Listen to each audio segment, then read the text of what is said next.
Hey guys, this is James with 3dCadWurx. I want to go over the installation procedure for our Gen 2 Mitsubishi Montero integrated phone mount and wireless charger.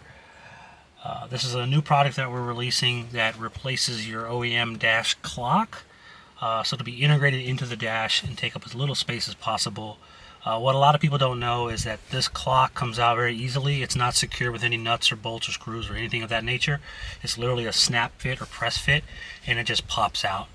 So I'll show you how to pop that out. The easiest way we have found to pop this clock out is to use a strong tape, like Gorilla Tape or any tape of that nature. That allows you to take the clock out without damaging any of your vents. Ignore my vent over here on the side. Like most people with Gen 2 Monteros, my vents have disintegrated, and who knows, maybe one day I'll come up with a solution for that, but that's wishful thinking for now. So let me show you how to get this clock out. It's really easy. First, you're going to want to clean the clock up really well with some alcohol, and then you're going to take some Gorilla Tape. That's what we like to use. You can use any strong tape. It's not going to damage the clock at all. And we're just going to give it a nice firm tug or jerk, and it's going to come out. But I want to tell you guys one thing that's kind of important. On the bottom of the clock, there's a groove, and that groove can sometimes catch on this trim piece. So when you go to jerk it or yank it out, you don't want to pull downward, and you don't want to pull straight back. You want to pull at a slight up angle just to clear this groove and trim piece. So I'll show you. It's pretty easy. We'll go ahead and do that now. 1, 2, 3. There it goes. And you can see that the clock is just secured by these tabs on each side. There's no screws. And at this point, you can just unplug the clock and set it out of the way. Again, there's no damage to the clock at all. The next thing we want to do is, if you look in the back here, I'll show you a picture on a thumbnail. There is a gold color 12mm bolt that is used to secure the dashboard to the structure behind it. You're just going to get a 12mm bolt and 12mm socket and extension, and I already have mine loose for the purposes of this video, but of course you need a ratchet to loosen this. This entire installation procedure should take you less than 10 minutes, though I do need to give you a warning. It's 10 minutes if you don't drop this bolt. If you drop this bolt, you're going to hate your life, and it's going to be a lot longer than that. So be really careful that you don't drop this 12mm bolt down in your dash. This is the bolt. Don't drop it.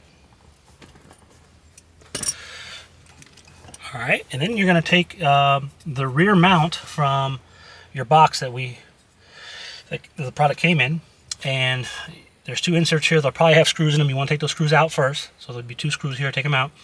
And then you're going to push this into the back, into a little channel there, and you're going to line up this hole with where that bolt came from. The easiest way I found to do that is just to put it in here like this. I use one hand to push the mount back, the other hand to kind of line it up.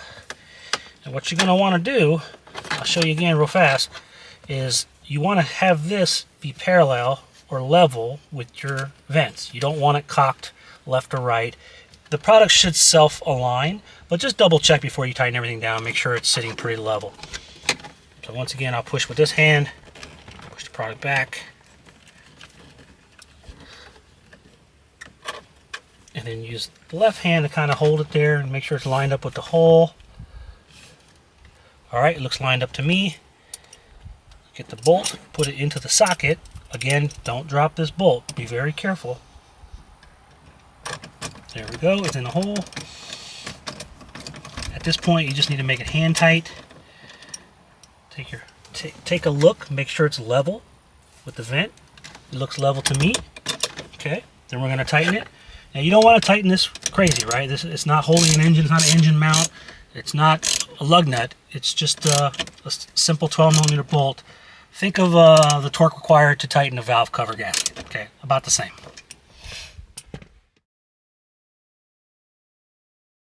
Hey guys, just a quick update to this video.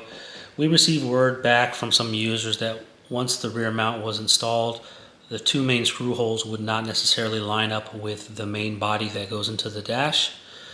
We attribute this to Mitsubishi tolerances or slight changes in production runs. To fix this issue, we've redesigned the rear mount.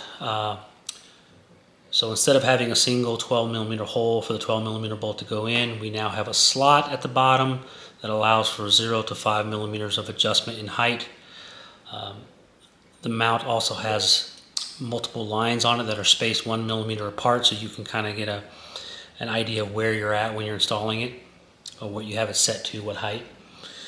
The good news is the slotted rear mount allows freedom of movement, so you can get things lined up just the way you need.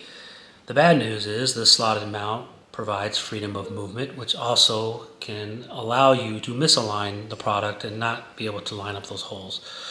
So once you think you have it where you need it and you have it level and you put the main body in there, I would suggest you take a flashlight, shine it through the holes. You should be able to clearly see the threaded brass inserts in the back, and it should be lined up.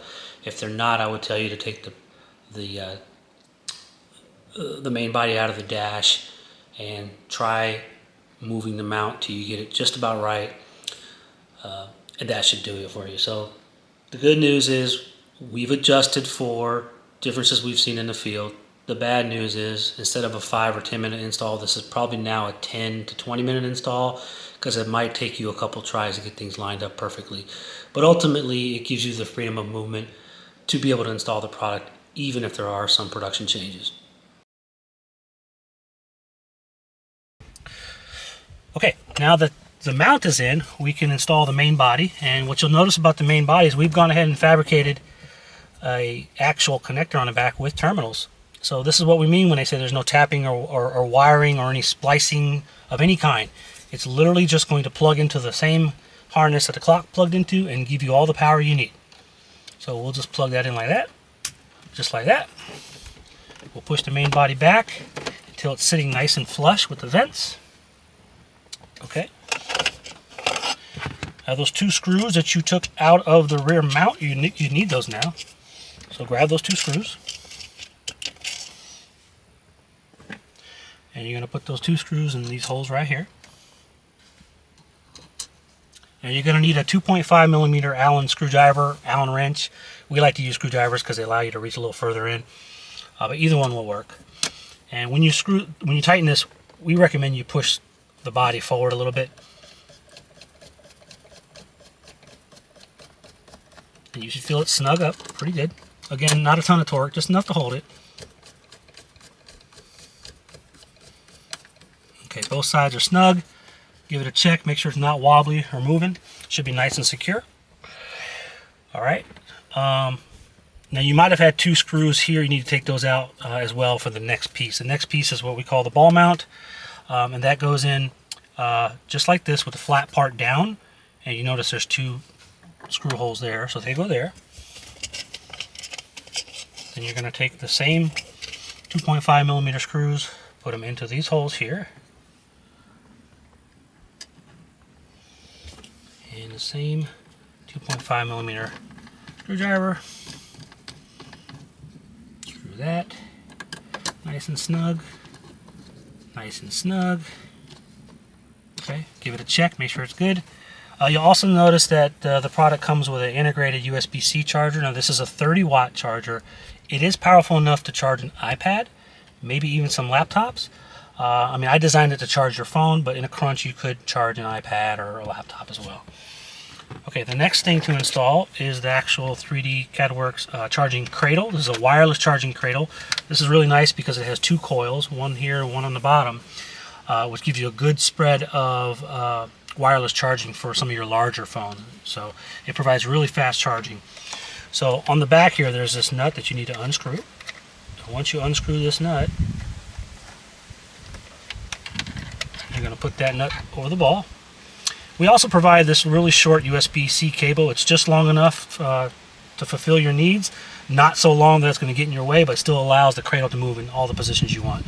We recommend wiring it like this because it makes it easier to plug in. And you're just going to snap this over the ball like that, and then tighten the nut behind it. Now initially I wouldn't go very tight. You might want to position it.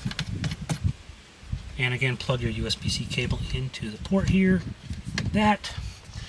And I'll show you that it's very maneuverable. You can move at whatever angle you want. I'm going to leave it here towards the camera just so you guys can see. And I'm going to tighten this up. And at that point, your installation is done. You know, as long as you have it oriented the way you want, your installation is done. Now, when I turn the car on, you should see this cradle open up. So let's do that.